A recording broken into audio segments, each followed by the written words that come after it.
Hello and welcome guys, आप सभी का स्वागत है मेरे चैनल पे।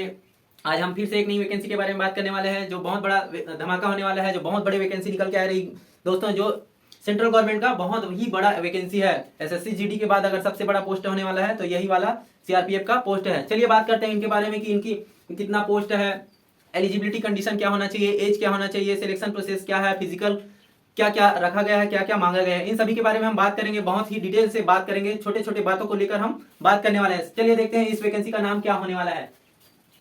इस वैकेंसी का नाम होने वाला है CRPF constable technical and tradesman recruitment 2023। बात करते हैं सबसे पहले इसमें टोटल पोस्ट की। तो टोटल पोस्ट है 9212 पोस्ट है, जिसमें मेल कैंडिडेट मतलब पुरुष कैंडिडेट के लिए है 9105 पोस्ट।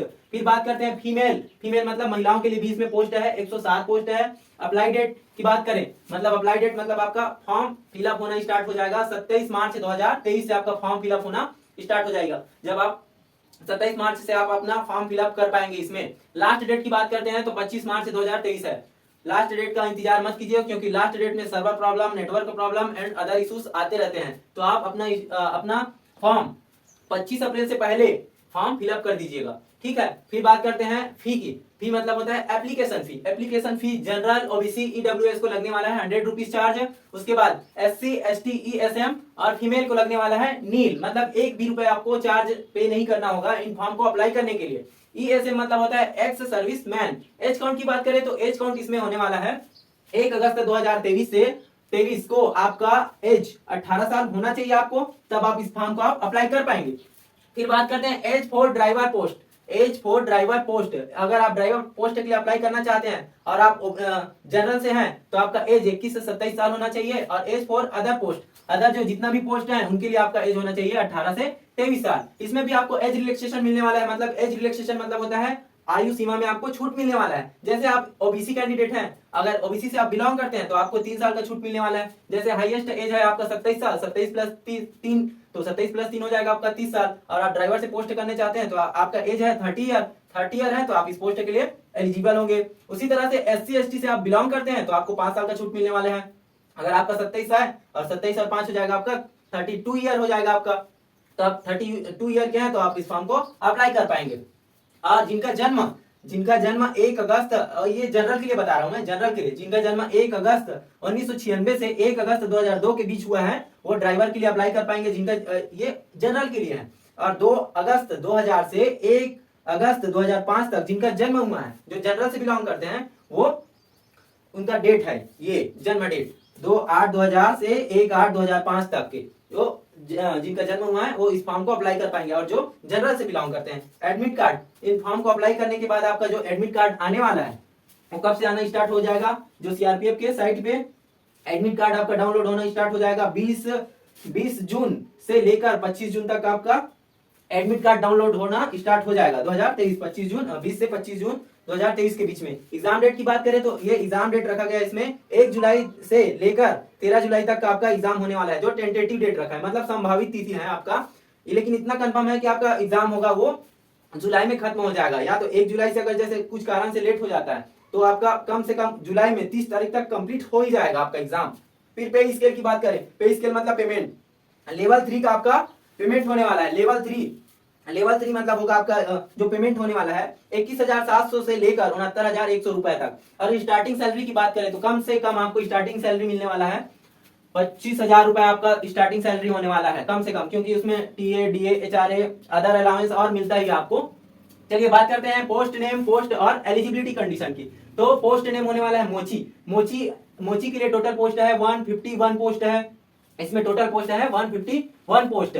कारपेंटर की बात करें तो 139 मतलब 139 पोस्ट है। टेलर की बात करें तो 242 पोस्ट मतलब 242 पोस्ट है। ब्रॉस बैंड के लिए है 172 पोस्ट मतलब होगा आपका 172 पोस्ट है। पाइप बैंड की बात करें तो पाइप बैंड में आपका 51 पोस्ट मतलब 51 पोस्ट है। बिगुलर की बात करें तो 1360 पोस्ट मतलब 1360 पोस्ट है। ये बहुत बड़ा वैकेंसी है बिगुलर के लिए, क्योंकि इसमें बहुत बच्चे इसी में फॉर्म फिलअप करेंगे। माली के लिए है 92 पोस्ट है। फिर बात करते हैं पेंटर की, तो पेंटर में 56 पोस्ट होने वाला है, मतलब 56 पोस्ट होने वाला है।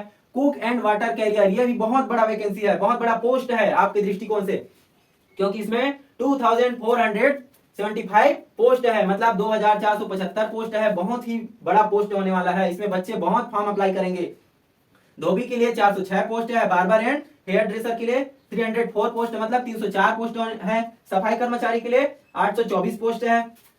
और इनके लिए, इन सभी पोस्ट के लिए अलग अलग क्या है, ये पोस्ट रखा गया है। उनके बाद आपका एलिजिबिलिटी कंडीशन, एलिजिबिलिटी कंडीशन है आपका 10 पास विथ आपके पास रिलेटेड ट्रेड का नॉलेज होना चाहिए। जो भी पोस्ट में आप अप्लाई करेंगे उसके हिसाब से आपको नॉलेज होना चाहिए कि आप जैसे सफाई कर्मचारी के लिए आप अप्लाई करते हैं तो उनके ट्रेड के हिसाब से आपका नॉलेज होना चाहिए। सफाई ये नहीं कि आपको झाड़ू दे दिया आप साफ करते जाए, उसको स्टेप बाय स्टेप आपको बताने होंगे कि कैसे साफ सफाई किया जाता है, स्टेप बाय स्टेप एक सिस्टम से बताना होगा, वही कहलाता है ट्रेड। ट्रेड से रिलेटेड होना चाहिए आपका। फिर बात करते हैं मोटर मैकेनिक व्हीकल में, इसमें टोटल पोस्ट है, हाँ इसमें जो बात कर रहे थे हम, इसमें 10 पास होना चाहिए और रिलेटेड नॉलेज होना चाहिए, सब्जेक्ट से रिलेटेड नॉलेज होना चाहिए। ठीक है, इनके लिए सभी के लिए क्या चाहिए, कम से कम 10 पास होना ही चाहिए आपको। अगर आप 10 पास हैं तो इन सभी एक एक पोस्ट है तो उनके लिए आप फॉर्म अप्लाई कर पाएंगे। ठीक है, मोटर मैकेनिक की बात करें तो मोटर मैकेनिक व्हीकल के लिए आपका 544 पोस्ट है। इनके लिए एलिजिबिलिटी कंडीशन क्या है, 10 पास विद ITI।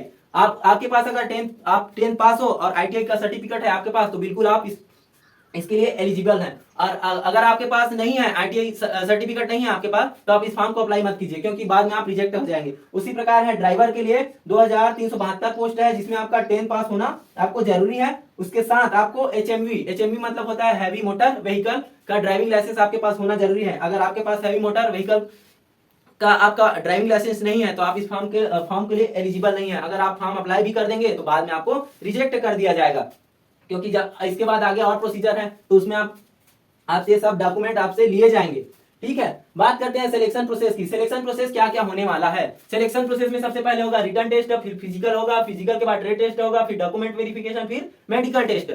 सबसे पहले बात करते हैं रिटन टेस्ट। रिटन टेस्ट में होगा आपका CBT के थ्रू, CBT मतलब होता है computer based test. Computer based test सबसे पहले होगा, आपसे कंप्यूटर के थ्रू आपसे एग्जाम लिया जाएगा। एग्जाम में आपसे क्वेश्चन पूछे जाएंगे और उसके लिए क्या क्या रखा गया है, सिलेबस रखा गया है, क्या क्वेश्चन आपसे पूछने वाले हैं, जिसके लिए आप एग्जाम में बैठेंगे उसके लिए सिलेबस तैयार किया गया है।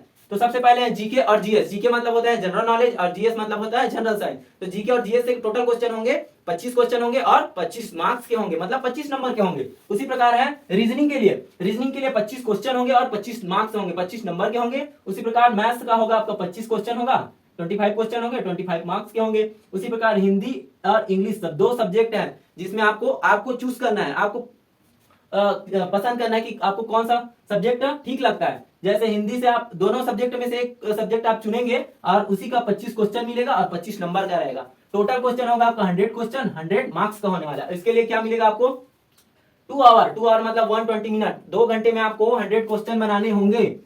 अगर आपको यह एग्जाम क्वालिफाई करना है तो आप 75 क्वेश्चन अटेम्प्ट करना जरूरी है विथ 90% एक्यूरेसी के साथ। और इनके लिए एक पॉइंट और है, इनके लिए निगेटिव मार्किंग भी रखा गया है। इसमें कितना है, 1/4 मतलब होगा आपका 0.25 निगेटिव मार्क होने वाला है। अगर आपका एक क्वेश्चन गलत होगा तो आपका 0.25 नंबर कट हो जाएगा।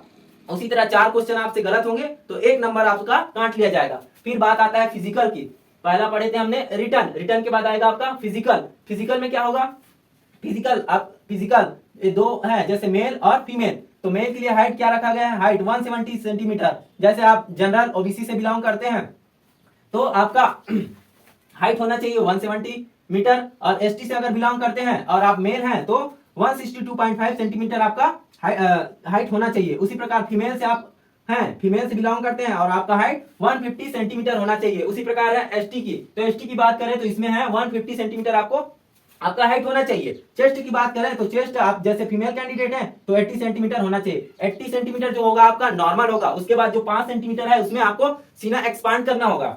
और ST को 76 सेंटीमीटर आपका, जैसे आप ST से बिलोंग करते हैं तो 76 आपका चेस्ट होना चाहिए। उसके बाद आपको 5 सेंटीमीटर एक्सपांड मतलब आपको फुलाना होगा। फीमेल के लिए सब चेस्ट नहीं रखा गया है। बात करते हैं रनिंग। तो रनिंग जैसे कि आपको बार सफाई कर्मचारी, water carrier, washerman, hairdresser, इन सब के लिए अप्लाई करेंगे तो आप जैसे मेल कैंडिडेट हैं तो आपको 1.6 किलोमीटर इन 10 मिनट, मतलब आपको 1600 मीटर 10 मिनट में रनिंग पूरा करना होगा। 10 मिनट, ये एक प्रकार का एक बहुत ही सिंपल सा प्रोसेस है। फिजिकल में अगर ये सब ले रहे हैं बहुत ही सिंपल, क्योंकि 10 मिनट बहुत समय होता है। 1.6 किलोमीटर मतलब 1600 मीटर आपको रनिंग करना है। उसी प्रकार फीमेल के लिए है 1.6 किलोमीटर इन 12 मिनट, मतलब 12 मिनट में 1600 मीटर आपको रनिंग करना है। तो ये रहा संपूर्ण जानकारी, हमने सब कुछ बताया है आपको कि टोटल पोस्ट कितना है, मेल के लिए, फीमेल के लिए कितना क्या पोस्ट है इसमें, और सिलेक्शन प्रोसीजर की, निगेटिव मार्किंग की, मेडिकल की, और ट्रेड टेस्ट की बात करें तो ट्रेड टेस्ट आपका होगा अलग अलग, ट्रेड इसमें पोस्ट है तो सबका ट्रेड टेस्ट इसमें अलग अलग होने वाला है सभी टेस्ट के लिए। जैसे आप ड्राइवर हैं तो ड्राइवर का अलग टेस्ट और ड्राइविंग टेस्ट लिया जाएगा। मोटर व्हीकल के लिए इसमें दोनों है आपका, जैसे आपको ड्राइविंग के लिए भी पूछेगा और कौन से पार्ट आपको बनाने आते हैं या नहीं है, उसी तरह के आपसे ट्रेड टेस्ट लिए जाएंगे। उसके बाद है डॉक्यूमेंट वेरिफिकेशन, उसके बाद होगा आपका मेडिकल, और मेडिकल के बाद होगा आपका ज्वाइनिंग। तो ये रहा संपूर्ण जानकारी। अगर आपको किसी भी प्रकार से आपको लगता है कि कोई भी परेशानी है, किसी भी प्रकार के इसमें आपसे क्वेरी है, जानकारी आप जानना चाहते हैं, तो आप हमारे कमेंट बॉक्स में कमेंट कीजिए और मेरे चैनल को आप प्लीज लाइक शेयर सब्सक्राइब कीजिए। थैंक यू, धन्यवाद आप सभी का।